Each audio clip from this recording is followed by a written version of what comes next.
Mes chers élèves, bonjour. Aujourd'hui, on va essayer de travailler sur un exercice modèle concernant le chapitre numéro 2, sous-titre Exemple d'action mécanique. Bien. Donc, d'abord, je viens de lire l'énoncé. Un solide est en équilibre sur un plan incliné d'un angle alpha par rapport à l'horizontale. On néglige les frottements, les forces de frottement dues à l'air. Les données, vous avez le plan incliné comme vous voyez sur le tableau. Le corps S est reposé sur le plan P qui est un plan incliné par rapport à l'horizontale d'un angle alpha, tel que alpha égale à 15 degrés, la masse du corps S égale à 500 grammes et la constante de la pesanteur G égale à 10 newtons par kilogramme. On considère bien sûr que le corps S est en équilibre. Bien. Donc, le centre d'inertie, c'est le centre de gravité, parce que dans un solide, on étudie le centre de gravité de ce solide, étant au repos par rapport au plan incliné. La première question, faire le bilan des forces exercées sur le corps S. Alors, bien, regardez. Donc, vous constatez bien que le système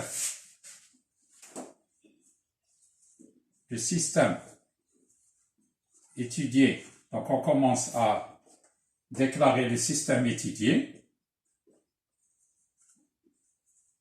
c'est le solide S, et le bilan des forces exercées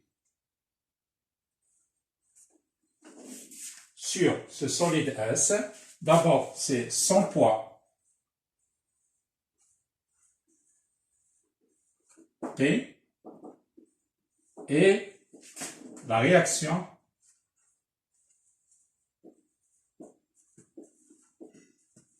du plan incliné noté R. D'accord? Bien sûr, plus les frottements de l'air qui sont considérés comme négligeables. Donc, qu'est-ce qu'on va dire? On va dire que ce solide est soumis uniquement à deux forces, son poids et sa réaction, il est en équilibre. Et l'année dernière, vous avez vu que un solide soumis à deux forces est en équilibre. Les deux forces, ils ont la même ligne d'action, ou bien ce qu'on appelle aussi même direction, sens opposé et même intensité. Bien. Alors, on peut représenter ces forces sur le schéma. On va utiliser l'équerre de cette manière. Il faut bien savoir utiliser l'équerre. Donc, l'équerre, on va essayer de mettre l'angle droit ici, sur le plan horizontal, et on trace, et on vient à son centre de gravité G, et on trace le poids P. D'accord? Donc, le poids P, il est représenté de cette manière. Donc, plus tard, on va étudier les caractéristiques de chaque force. Par contre, la réaction, elle a la même direction, comme vous savez, et la même intensité, mais dans le sens opposé. Bien. Donc, on va essayer de choisir un point ici, notez le point A. C'est le point de contact entre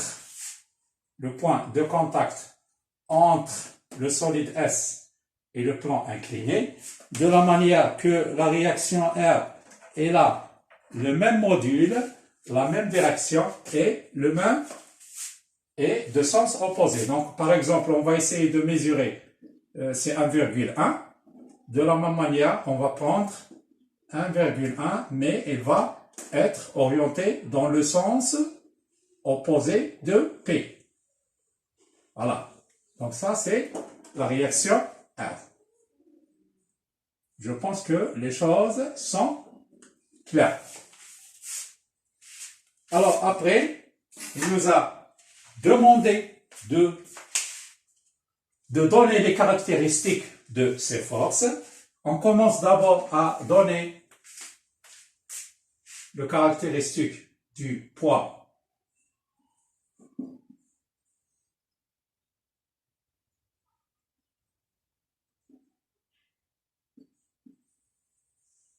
P, les caractéristiques du poids P. Alors, le point d'action, c'est quoi? C'est le centre de gravité, ou bien ce qu'on appelle le centre d'inertie G. Il commence par le centre G. La direction, elle est verticale. La direction est verticale. Le sens, comme vous voyez, P, il est dirigé vers le bas. Vers le bas. Et ce qui concerne l'intensité, vous avez vu l'année dernière que l'intensité du poids égale à M fois G, tel que la masse est exprimée en kilogrammes. Ici, vous avez la masse égale à 500 grammes. Pour la convertir en kilogrammes, on va essayer de multiplier par 10 moins 3 et ça va donner 0,5 kg. Donc, vous allez essayer de faire des calculs. 0,5 kg fois 10, G égale à 10, ça donne 5 newtons. Bien. 5 newtons. Alors, on fait la même chose. On va donner les caractéristiques de la réaction du plan incliné, noté R. Très bien. Le point d'application, j'ai noté ici, le point de contact entre S et le plan incliné, il est noté A. La direction, il a la même direction du poids, c'est-à-dire verticale. Mais le sens, il a le sens opposé du poids, c'est vers le haut. Vous constatez bien sur le schéma que R est orienté vers le haut. Ah, alors, qu'est-ce que nous avons dit l'année dernière? Un corps et les semis à deux forces est en équilibre. Les deux forces, ils ont la même intensité. Qu'est-ce qu'on va noter? On va noter que R égale à P égale à 5 newtons qu'on a déjà calculé. Très bien. La question numéro 3, c'est de donner la relation existante entre ces deux forces.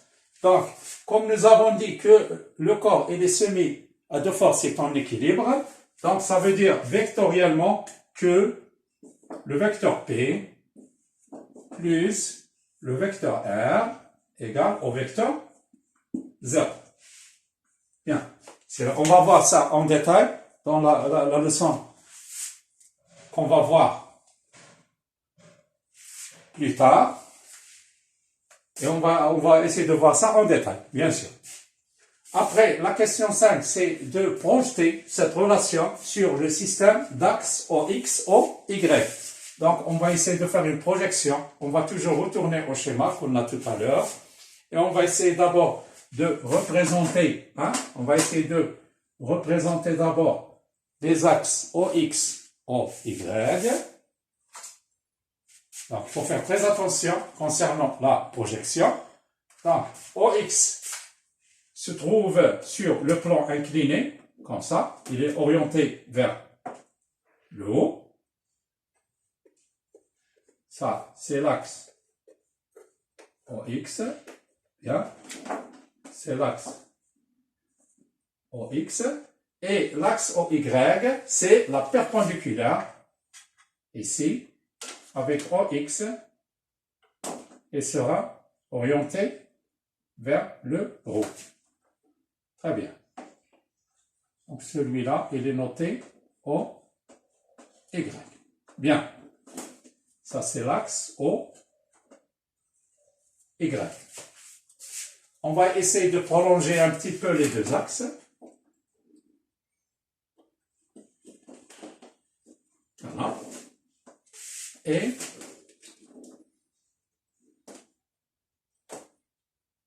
la même façon, on va essayer de prolonger l'axe OX, comme ça.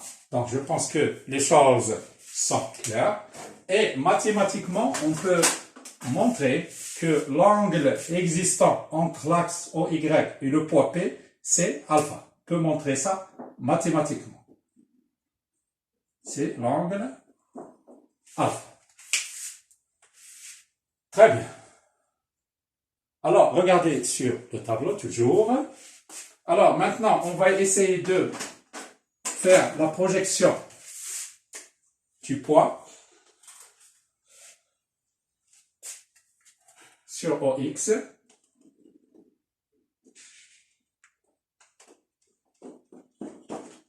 et ça va donner, on va noter ça,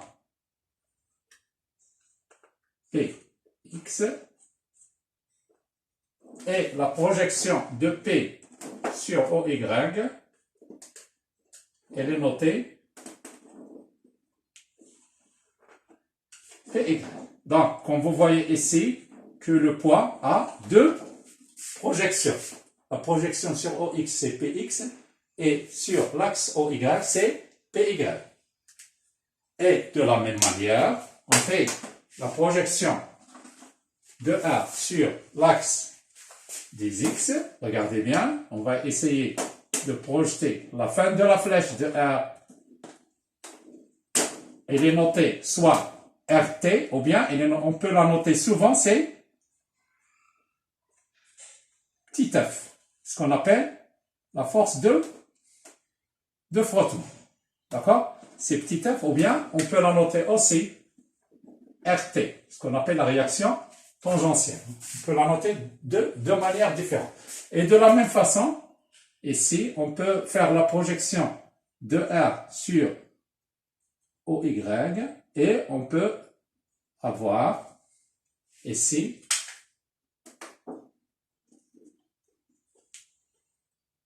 bien, ça, il est noté, c'est RY ou bien R normal. C'est comme vous voulez, hein?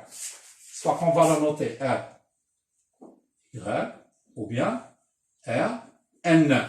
C'est la même chose. Vous pouvez la noter de deux manières différentes. Alors, maintenant, on va essayer de travailler maintenant sur les mathématiques. On va essayer d'utiliser la relation vectorielle qu'on a déjà annoncée. Le poids plus R égale au vecteur nul. Alors, le poids, comme vous voyez, il est projeté sur OX, OY. La réaction, de la même manière, elle est projetée sur OX, OY. Et le vecteur sur OX, OY, vous avez 0, 0. Bien. Parce qu'on travaille sur un plan ou bien un repère cartésien. Très bien. Alors, regardez bien ici. Vous avez l'abscisse de P sur l'axe OX, c'est PX, et sur l'axe OY, c'est PY. Mais il faut constater que PX, il a le sens contraire de OX, on peut la noter, c'est moins PX. Et PY, de la même manière, il a le sens opposé du sens de OY, donc on va la noter, c'est moins PY. Alors, ce qui concerne R, la réaction, de la même manière, il a la projection sur OX, il est noté F, mais il a le même sens que OX. Donc, on va écrire c'est plus petit f. Et de la même façon, vous avez la projection de R sur OY, c'est RY, il a le même sens que OY, donc on va la noter, c'est plus RY. Bien. Alors, maintenant, on peut faire la somme des valeurs qui se trouvent sur l'axe OX et ceux qui se trouvent sur OY. Alors, qu'est-ce qu'on a? Alors, regardez bien. Sur l'axe OX, vous avez moins PX plus F égale à 0. C'est moins PX plus F égale à 0. Et sur l'axe OY, vous avez, regardez bien, sur cette ligne-là, c'est moins PY plus RY égale à 0. D'accord. Donc maintenant, on a réussi à faire la projection de cette relation vectorielle sur les axes OX et les axes OY.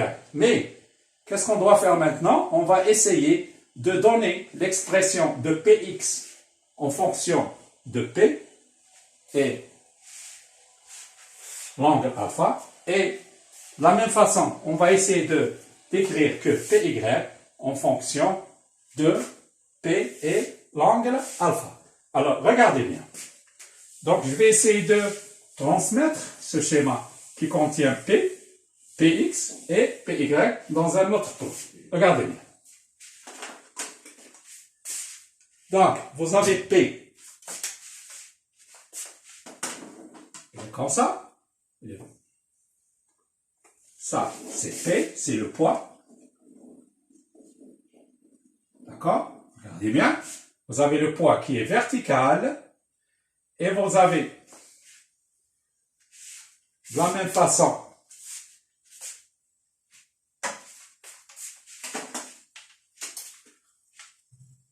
PY, il y a un angle alpha entre P et PY. Et vous avez le PX, on peut faire une translation verticale. Ici, c'est PX. Bien. D'accord? On va essayer de travailler sur les intensités. Regardez. Donc, vous constatez bien qu'il s'agit d'un triangle droit ici. Donc, mathématiquement, l'année dernière, vous avez vu que cosinus alpha, regardez ici, cosinus alpha égale à quoi? Égale le côté adjacent sur l'hypoténuse. Le côté adjacent, c'est PY et l'hypoténuse, c'est P. Et cela implique que PY égale, donc regardez bien, PY égale à P cosinus alpha égale à P fois cosinus alpha. Très bien. Donc, nous avons réussi à exprimer PY en fonction de P et cos alpha.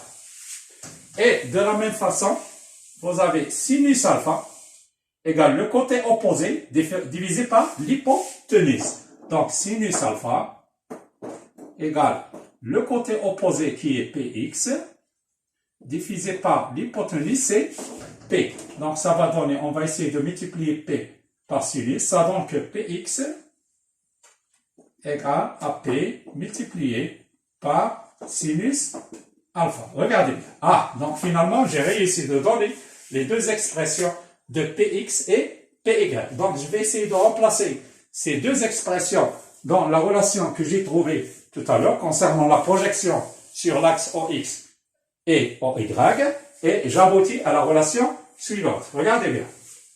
Donc, la relation définitive, ça sera la suivante. C'est-à-dire, sur l'axe OX, je remplace Px par P sinus alpha, et je tiens compte du sinus. C'est moins P fois sinus alpha plus petit f égale à 0. Et la deuxième relation, concernant la projection sur OY, je remplace PY par P cos alpha. Ça donne, c'est moins P cos alpha plus RY égale à 0. Donc finalement, j'ai abouti à deux relations. J'appelle la première relation la relation 1 et la deuxième relation, elle est notée relation 2. Très bien. Alors maintenant, on passe à la question suivante. Je pense maintenant que les choses sont très claires.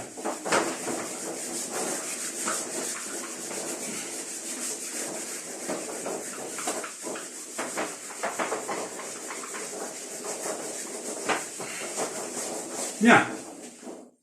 Alors, la question suivante, c'est de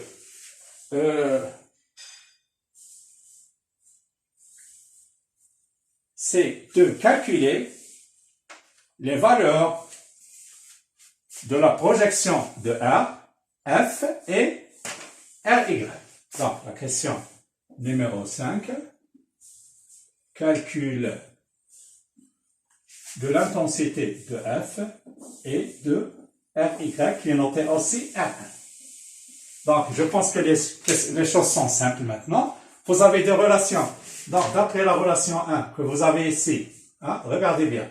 La relation 1, vous avez moins P sinus alpha plus F égale à 0. Donc, ça donne F. On va mettre moins P sinus alpha de l'autre côté, il va changer de signe. Ça donne que F égale, c'est P sinus alpha. Donc, il va changer du membre de l'égalité, de signe moins, ça devient le signe plus, c'est P sinus alpha.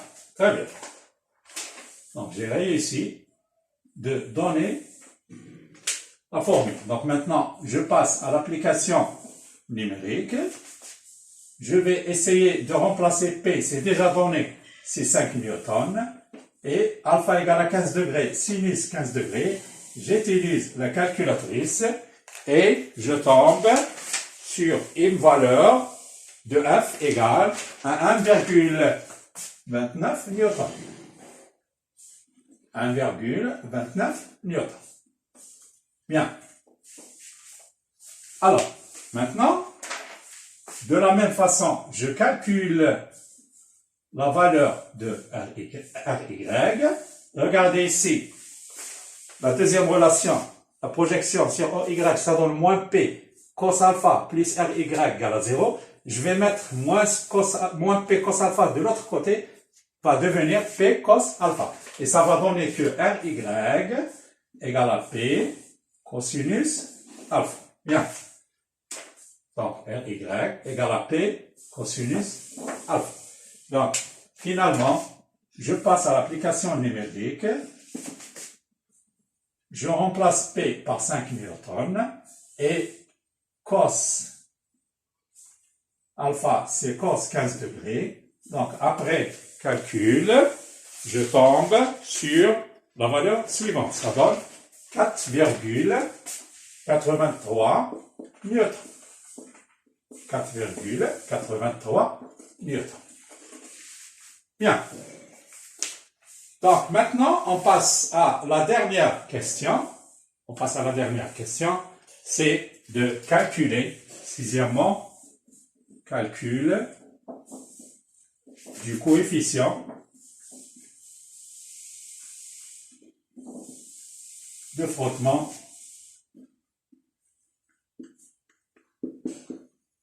Calcul de coefficient de frottement, noté K. Donc, on a déjà vu ça dans le cours. Donc, bien sûr, on peut pas travailler sur l'exercice modèle sans de comprendre bien le cours que j'ai proposé sur la chaîne. Bien, qui se trouve dans la chaîne. Très bien. Donc, regardez si je reviens toujours ici sur le schéma. Alors, K, c'est quoi? K égale à tangente phi. Tangente phi, regardez ici. Tangente phi, c'est l'angle qui se trouve entre la verticale OY et la réaction du plan incliné qui est noté phi. On peut l'appeler aussi l'angle de frottement. Mais le coefficient de frottement, c'est tangente phi. Regardez bien, vous constatez ici que vous avez un angle droit. On peut transmettre le F ici, la force de frottement. Et vous constatez qu'il s'agit d'un triangle rectangle ici. Donc, tangente phi égale à quoi? Égale à l'angle opposé sur le côté adjacent.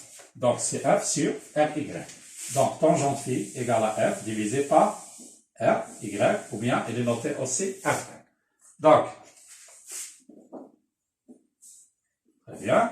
Donc, on passe à l'application numérique. Ça donne que K égale, la valeur de F c'est déjà trouvé, c'est 1,29 newton. Et la valeur de RY, c'est 4,83. En utilisant la calculatrice, on tombe sur une valeur K égale à 0,26. Bien sûr que tangente phi n'a pas d'unité parce que vous constatez ici la force sur la force, newton par newton, ça simplifie et ça donne une valeur mathématique K égale à 0,26. Très bien.